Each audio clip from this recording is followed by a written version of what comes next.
할렐루야 찬양대에서도 제가 좀 말씀을 드리긴 했는데 혹시 찬송을 들으시면서 혹시라도 오해를 하시는 분이 계실까 싶어서 높아심에 이제 말씀을 드립니다.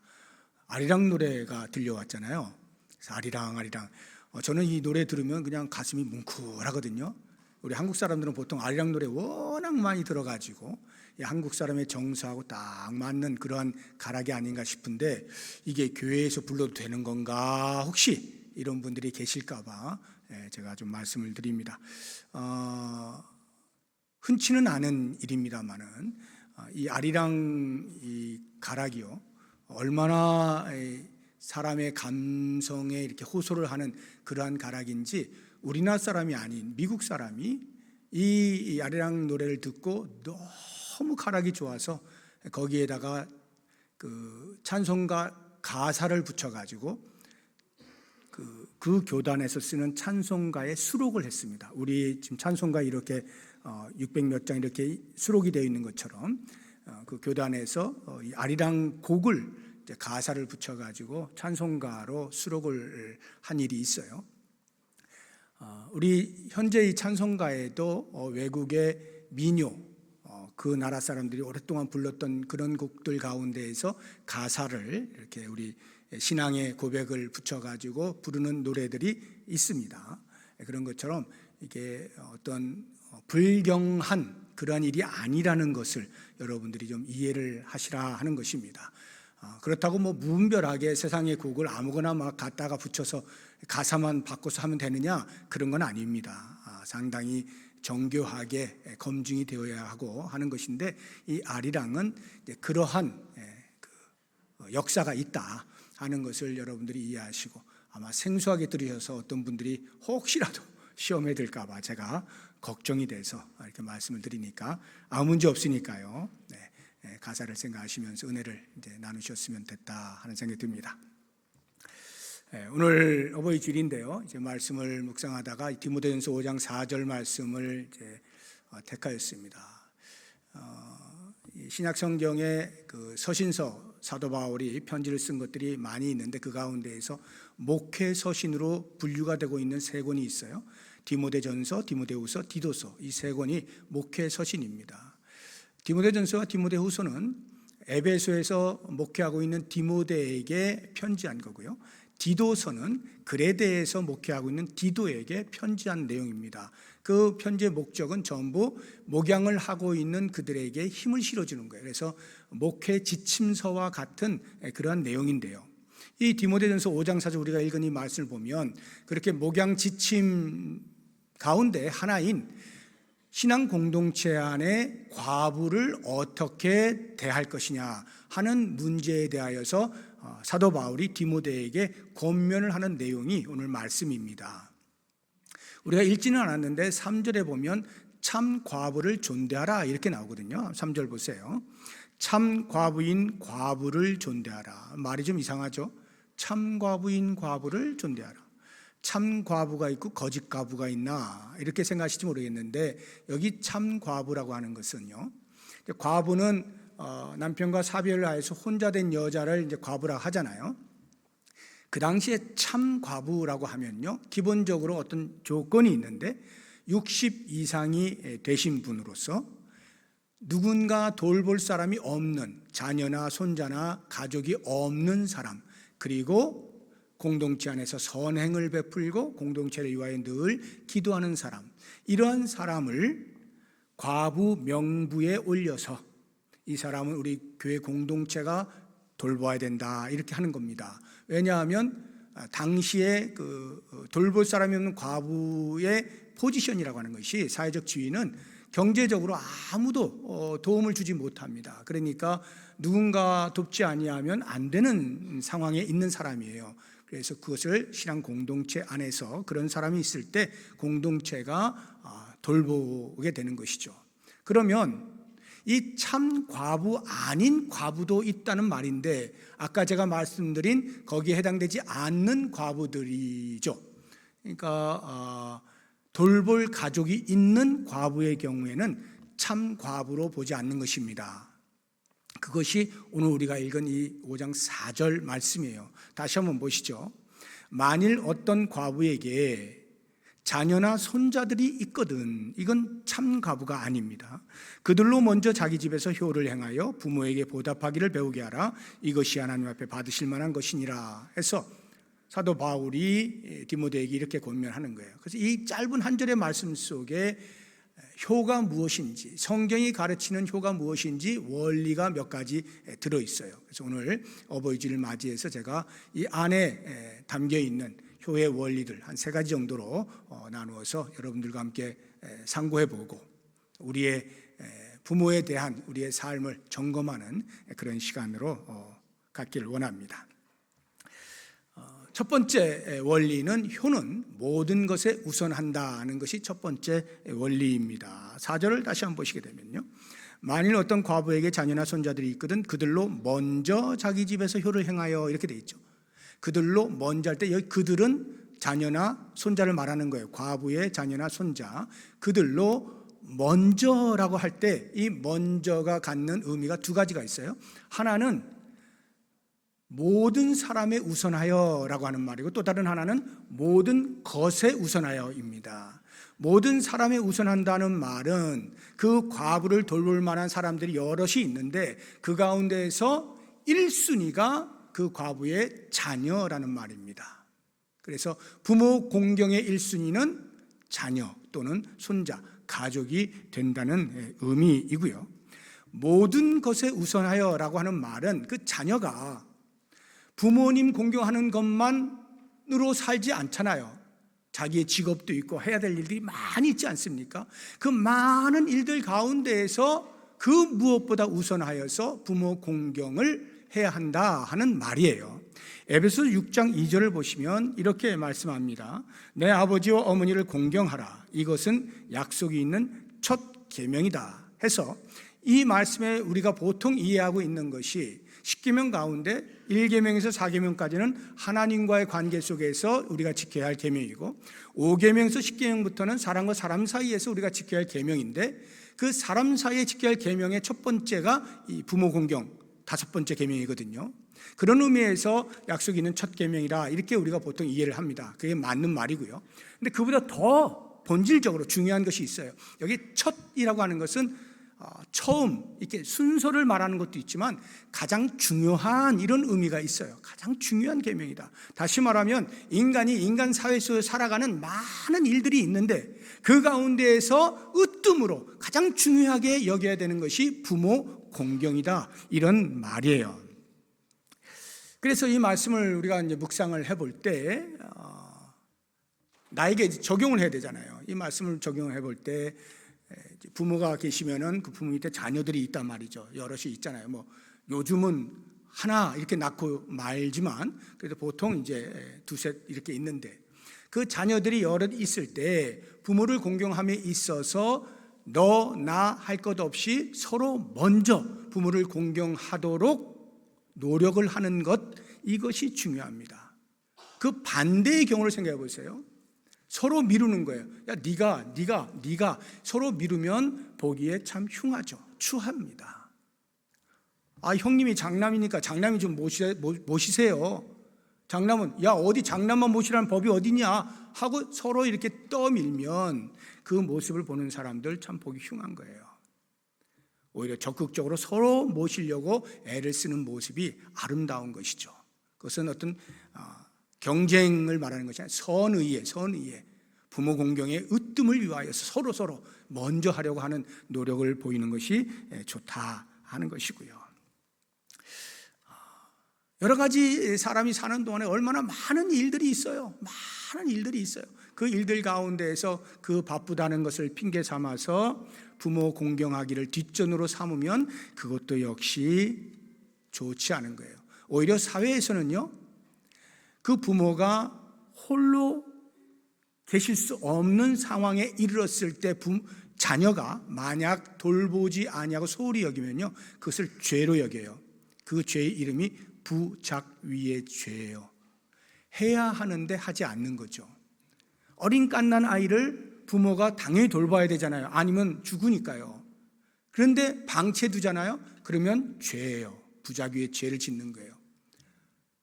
부모도 마찬가지입니다. 부모가 혼자 살 수 없는 상태에 이르렀어요.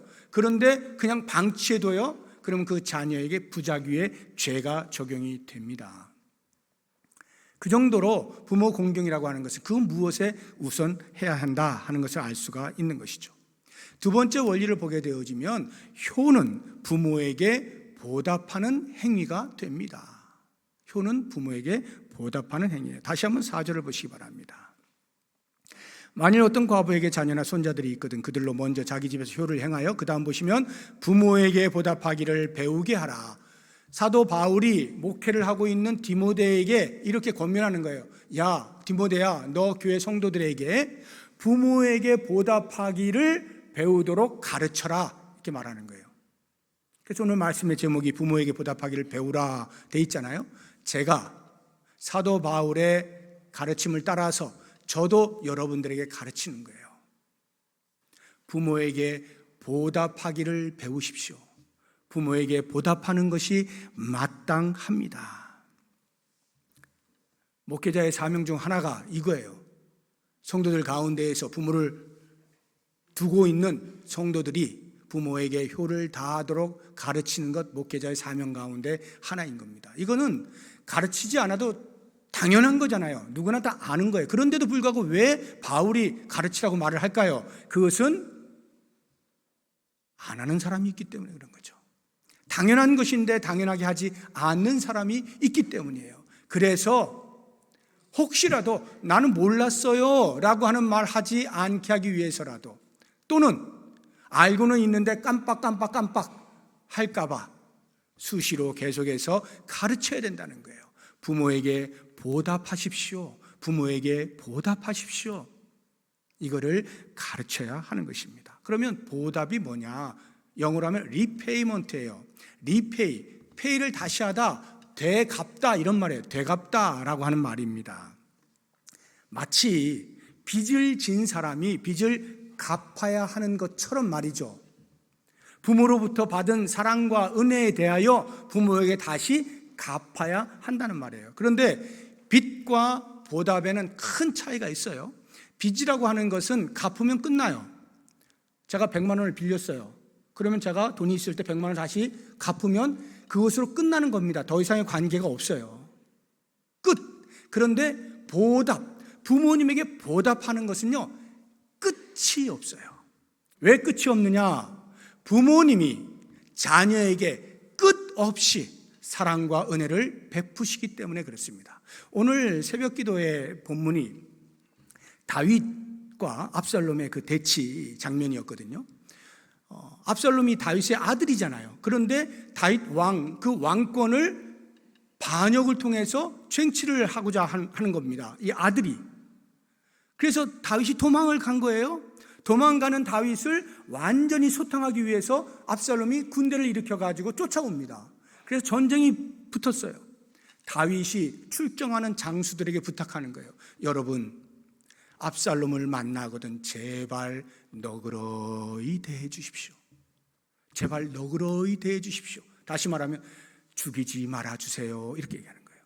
자기에게 반역을 하고 있는 아들을 죽이지 말아 달라고 아버지의 아들에 대한 심경을 거기에 표현을 해놓은 거예요. 그런데 요압 장군이 말 듣지 않고 죽여버리거든요. 다윗이 엉엉 웁니다. 내 아들 압살롬아, 내 아들 압살롬아. 이게 부모의 심정이에요. 부모는 자녀를 향하여 끝이 없어요. 은혜와 사랑을 베품에 희생에 끝이 없어요. 그런데 자녀는요, 그걸 잘 몰라요. 그래서 어느 정도 하면 내가 상당히 부모에게 잘했다라는 생각을 해요. 착각을 하는 것이죠. 마치 빚진 거 갚으면 된다 하는 정도? 아, 내가 이 정도 했으면 그래도 그동안에 나를 길러주신 거에 대해서 어느 정도 내가 보답했지? 라는 생각? 천만에요. 부모가 살아생전에는 끝이 없는 거예요. 끝없이 보답하는 거예요. 그래봐야 10분의 1, 100분의 1도 못하는 것이 보답이에요.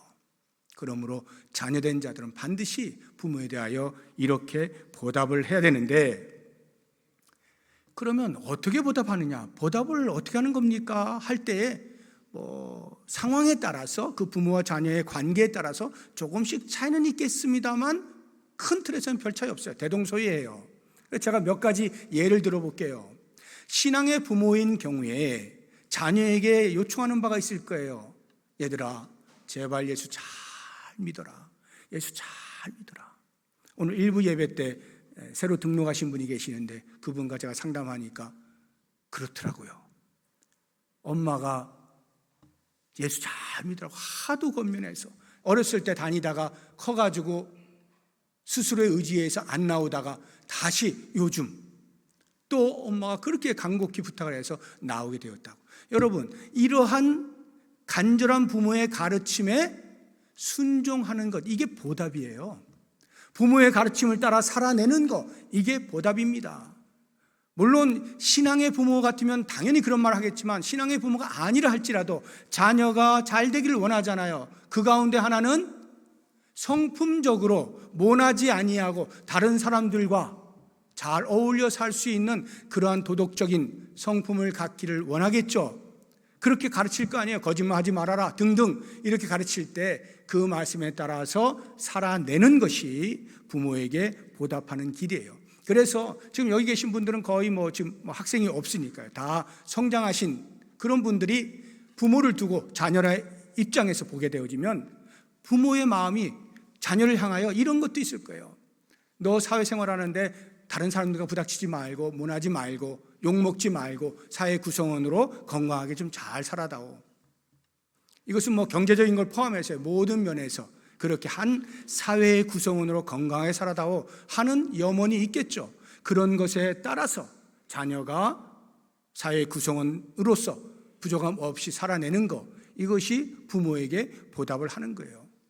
또는 자녀들이 있다고 할 때에 여러 형제 동기간 있다고 할 때에 부모가 원하는 것은 당연히 그 자녀 간의 우애 아니겠어요? 우애, 화목하게 지내는 거.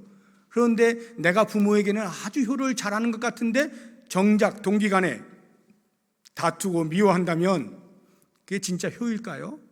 부모는요, 마음이 찢어지는 거예요. 자녀 간에 서로 화목하게 지내는 것, 이것은 부모에게 보답하는 한 길이 됩니다. 뿐만 아니라 부모에게 지속적으로 관심을 갖고 안부를 묻는 것 역시 보답이죠.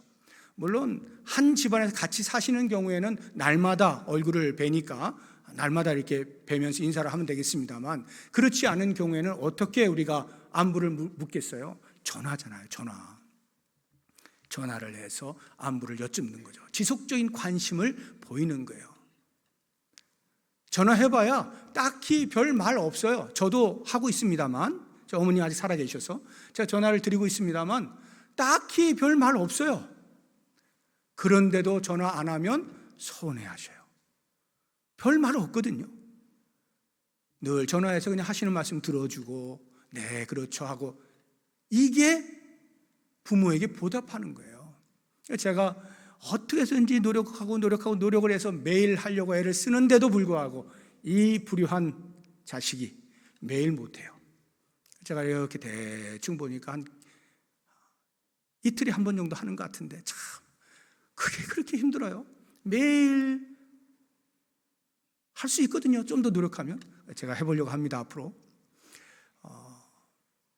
지속적인 관심, 별말 없어도 그냥 전화 한번 드리고 끊는 한이 있더라도 그것으로 부모는 자녀의 존재감, 자녀가 나를 생각하고 있구나, 이런 것으로 이미 행복할 수 있는 거예요. 이게 부모에게 보답하는 것 중에 하나예요. 또 다른 하나가 있다면, 부모가 경제적으로 더 이상 경제 활동을 하지 못하는 경우에 그때에는 자녀가 책임을 져야 됩니다. 부모가 어디 가서 부끄럽지 않도록 어느 정도의 경제적인 뒷받침을 자녀가 할 수 있어야 돼요. 이것도 부모에게 보답하는 길 중에 하나입니다. 저는 이렇게 부모에게 보답한다라고 할 때 말이죠, 어느 한 새에게 배울 수 있다는 생각이 드는데, 사람에게 배우는 게 아니라 새에게 배우는데, 제가 지금 소개를 해드리려고 하는 새가 까마귀예요. 까마귀가 효로 이름이 나 있는 그러한 까마귀 새입니다. 그래서 이 까마귀를 가지고 그 효를 표현하는 사자성어가 있어요. 제가 오늘 여러분들에게 소개를 해드릴게요. 첫 번째 걸 보면 반포지효라고 있습니다. 반포지효. 이 반이 돌이킬 반자고 포가 먹일 포자입니다. 돌이켜 먹이다. 제가 좀 이따 설명을 드릴게요. 그 다음에 밑에 있는 오조사정은 오는 까마귀 오자입니다. 세조자. 그러니까 까마귀의 정 이런 말인데요. 이 반포, 돌이켜 먹이는 효, 반포지효 이런 말이거든요. 이게 무슨 뜻이냐면은 까마귀가 이제 보통 새들이 다 그렇죠. 새끼를 낳으면은 그 새끼에게 어미가 먹을 것을 다 물어다가 갖다 주잖아요. 그 부리에다가 다 이렇게 먹여주지 않습니까? 그래서 일정 시간이 지나고 나면 이제 독립을 하죠. 그러면 각각 알아서 자기 삶 이제 살아가는 게 이제 새의 특성인데, 까마귀는 말이죠. 어렸을 때 그 엄마 까마귀가 이제 먹일 때 한 60일을 먹인다래요. 60일을. 그러니까 2달 정도를 아주 온 정성을 다해서 이제 새끼 까마귀를 이제 먹여서 이제 살리는 거예요. 그리고 나서 이제 장성해서 각자 자기의 이제 삶을 살다가 이 어미 까마귀가 늙어서 스스로 날라서 먹을 것을 구해오지 못하는 상황이 생겼을 때 그 둥지에 어미 까마귀가 앉아 있고 이 자란 새끼 까마귀가 이제는 먹을 것을 갖다가 날라서 어미 까마귀에게 먹이를 갖다 준다는 거예요. 거기서 죽을 때까지 말이죠.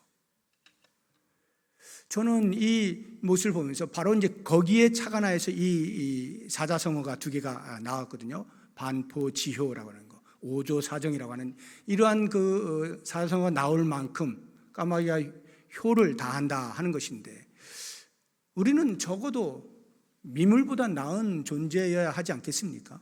까마귀는 60일 부모로부터 희생을 받고 사랑을 받고 그것이 감지덕지에서 부모가 죽을 때까지 먹을 것을 날라다 줘요. 근데 우리 사람은 어떻습니까? 모르긴 몰라도요, 적어도 20년, 30년 이렇게 부모가 온 사랑과 희생을 다해서 양육을 하죠. 20년, 30년. 그러면 그 부모가 늙어서 홀로 서기 힘들 때 누가 돌봐야 되겠어요? 당연히 그 자녀가 돌보는 거죠. 이게 보답이라는 거예요. 우리가 혹시라도 까마귀만도 못한 그런 인생이 되어서는 안 되겠다. 우리 부모에 대하여 보답하는 법을 늘 배워서 실천하는 그러한 삶을 살 수 있기를 바랍니다. 마지막 3번째 원리를 찾아보면 그것은 효는 하나님 앞에서 받으실 만한 것이다 하는 것입니다. 다시 한번 4절을 보시기 바랍니다. 4절 보시면 만일 어떤 과부에게 자녀나 손자들이 있거든 그들로 먼저 자기 집에서 효를 행하여 부모에게 보답하기를 배우게 하라 하고 그 뒤에 이것이 하나님 앞에 받으실 만한 것이니라. 하나님 앞에 받으실 만한 것, 즉 하나님이 기뻐하실 만한 것, 효를 행하는 것이 하나님께서 기뻐하실 만한 것이다는 뜻이에요. 그러면 왜 인간 부모에게 효를 하는 것이 하나님께서 기뻐하실 만한 일이 되는가 하는 부분을 알아야 되겠죠. 그것을 알게 해주는 말씀이 다시 4절 보시면 만일 어떤 과부에게 자녀나 손자들이 있거든 그들로 먼저 자기 집에서 효를 행하여, 이렇게 돼. 자기 집에서 효를 행하여라고 하는 요 말, 지금 우리 개역개정은 이렇게 번역을 해놓았습니다만 다른 성경 번역본을 제가 소개해 드릴게요. 이해가 좀 더 잘 될 것 같아서요. 현대인의 성경을 보게 되어지면 자기 집에서 경건한 생활을 하여 이렇게 번역을 해놓았어요. 우리말 성경을 보면 자기 집에서 신앙적 의무를 다하는 것 이렇게 번역을 해놓았어요. 그러니까 효의 개념이 하나님 앞에서 신앙생활하는 신앙적 의무라고 하는 거예요. 하나님을 섬기는 사람이 하나님을 바르게 섬기는 그 행위를 경건하다라고 말하잖아요. 그 경건 생활의 실천이 효라는 거예요. 효도를 통하여서 내가 얼마나 경건한 사람이냐를 증명해 내야 된다는 뜻입니다. 나는 정말로 하나님을 잘 믿는 사람입니까? 하나님을 잘 섬기는 사람입니까? 내가 100번 이야기해봐야 소용없어요. 살아계신 내 부모님에게 어떻게 하느냐를 보면 그 사람이 하나님을 진심으로 공경하고 있는지를 금방 알 수가 있다 이 말이에요. 눈에 보이는 부모를 공경하지 않으면서 눈에 보이지 아니하는 하나님을 공경한다는 말은 믿기 어려운 것입니다. 그래서 이 부분에 대하여서 예수님 당시에 유대 종교 지도자들이 잘못 가르친 것에 대하여 예수님이 책망하는 장면이 나오는데, 그 잘못 가르친 그 일로 인하여 발생한 것이 고르반이라고 하는 제도입니다. 고르반, 이게 무엇을 의미하는지 먼저 성경을 보고 제가 설명을 드릴게요. 마가복음 7장 9절 이하인데요. 또 이르시되 너희가 너희 전통을 지키려고, 이 전통이 지금 고르반이에요. 고르반 제도를 지키려고 하나님의 계명을 잘도 저버리는구나 하고 지금 예수님이 책망을 하시는 거예요. 모세는, 그러니까 성경은 내 부모를 공경하라 하고 또 아버지나 어머니를 모욕하는 자는 죽임을 당하리라 분명히 말했는데, 너희는 이르되 사람이 아버지에게나 어머니에게나 말하기를 내가 드려 유익하게 할 것이 고르반 곧 하나님께 드림이 되었다고 하기만 하면 그만이라 하고, 이 고르반의 의미가 뭐냐 하면 부모에게 드려야 할 것을 하나님께 드림으로써 부모에게 드리는 책임을 면함받는 그러한 제도를 말하는 거예요. 하나님께 난 드렸어요. 이게 고르반이에요. 그 다음, 자기 아버지나 어머니에게 다시 아무것도 하여 드리기를 허락하지 아니하여 너희가 전한 전통으로 하나님의 말씀을 폐하며 또 이 같은 일을 많이 행하느니라. 너희가 만들어 놓은 그 고르반이라고 하는 전통, 그거 지킨다고 나는 하나님께 드렸어요, 그러니까 부모님께 드릴 게 없네요 하고 면함받는 이것이 얼마나 잘못된 제도이냐, 얼마나 성경에 위배되어지는 행동이냐 하는 것을 예수님께서 꼬집은 겁니다. 그러니까 하나님의 일 한다고 부모 공경을 소홀히 해서는 안 된다는 말입니다. 저는 이 부분에 있어서 누구보다도 가슴이 아픈 사람 중에 한 사람이에요. 목회자가 그 누구보다도 하나님의 일을 하는 사람이잖아요. 교회에서 사는 사람 아니에요. 그러니까 하나님의 일을 하다 보니까, 교회 일을 하다 보니 부모님에게 공경해야 되는 상황이 발생했을 때 저울질을 하게 되는 거예요. 이거 어떡하지? 부모님은요, 교회 바쁘지? 교회 바쁘지? 자식 생각하느라고 그 이야기를 하시는 거예요. 저는 이 말씀이 제 가슴을 막 찌르는 거죠. 내가 혹시 고르반이라고 하고 있지는 않나? 내가 하나님 일을 한다 하면서 부모님에게 마땅히 해야 될 일을 내가 피하고 있지는 않나? 그러면서 스스로 나는 지금 하나님 일을 하고 있으니까 하나님이 아시겠지, 이러고 있지 않는가 하는 마음에 안타까움이 있어요. 목회자에게 치명적으로 다가오는 아픔이에요. 여러분들도 얼마든지 그럴 수 있어요. 교회 일 열심히 하시는 분들 가운데에서 당연히 부모에게 효를 다해야 되는데 이런 일들이 겹치게 되어질 때 어떻게 선택하느냐, 이런 일들로 인하여서 고민하는 경우들이 없지 않을 겁니다. 모든 것을 두부 자르듯이 탁 잘라서 말을 할 수는 없는 것입니다만, 큰 틀에서의 원리는 하나님을 섬긴다 하는 것을 빌미로 부모 공경을 소홀히 하는 것은 있을 수 없다, 어불성설이다 하는 것입니다. 이 부분을 우리가 명확히 알 필요가 있어요. 이렇게 오늘 주신 말씀들을 정리를 해보면, 부모에게 효를 하는 이 효에 대한 가르침은 성경이 아주 명확해요. 단호하고 명확합니다. 누구보다 먼저, 무엇보다 먼저 부모를 공경하라 가르치고 있고요. 자녀를 향한 부모의 희생과 사랑은 입이 10개고 100개가 있어도 다 표현할 수 없는 것인데, 그 놀라운 사랑에 대하여 마땅히 보답하며 살아야 한다. 언제까지요? 부모님 살아 계시는 동안 계속하여. 마치 부모님이 자녀를 향하여 끝없이 사랑을 보여주시는 것처럼 말이죠. 자녀는 부모에게 보답하기를 끝없이 할 수 있어야 하는 것이고요. 이와 같은 효가 곧 눈에 보이지 아니하는 하나님을 섬기는 것이고 하나님을 공경하는 것이고 하나님을 기쁘시게 하는 일이라 하는 것을 꼭 기억하면서, 사랑하는 성도 여러분, 부모님이 아직 살아 계십니까? 최선을 다해서 효를 하십시오. 제가 효를 보답하는, 부모님께 보답하는 길들 몇 가지 예를 들었는데, 그거 외에도 여러분들이 계속 부모님의 관점에서 어떻게 하면 부모님이 기뻐하시나를 잘 생각하시면서 최선을 다해서 보답해 드리면서, 그렇게 하나님 나라의 일꾼으로서 부끄러울 것 없는, 내가 하나님을 잘 섬기는 자로서 스스로를 부모 공경을 통하여 증명해낼 수 있는, 그래서 아름다운 가정, 아름다운 교회 공동체 만들어갈 수 있는 우리 모두가 될 수 있기를 주의 이름으로 축복합니다. 기도하겠습니다.